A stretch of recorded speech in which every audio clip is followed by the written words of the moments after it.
45 billion litre உற்பத்தி திறன் கொண்ட 3ஆம் நிலை சுத்திகரிப்பு நிலையத்தை தமிழக முதலமைச்சர் ஆய்வு மேற்கொண்டார். குறிப்பாக சென்னை அண்ணா நகர், கோடம்பாக்கம், அம்பத்தூர், வலசரவாக்கம் ஆகிய பகுதிகளில் இருந்து சேகரிக்கப்படும் கழிவுநீர் சுத்திகரிக்கப்பட்டு தொழிற்சாலைகளின் பயன்பாட்டுக்காக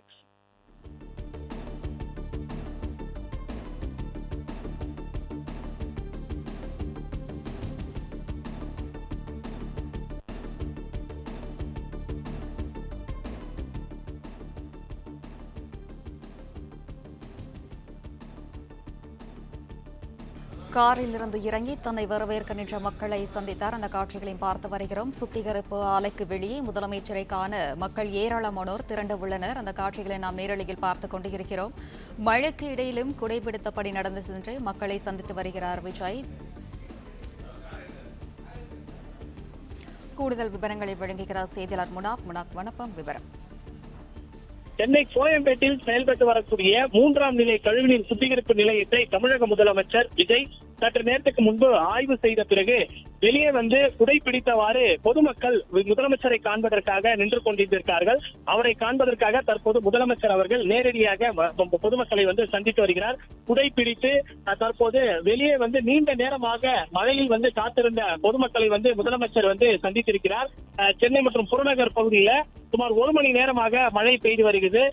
கோயம்பேட்டிற்கு முதலமைச்சர் வருவதை அறிந்த பொதுமக்கள் சுமார் 2 மணி நேரத்துக்கு முன்பாகவே அதிக அளவில் கூடியிருந்தனர்.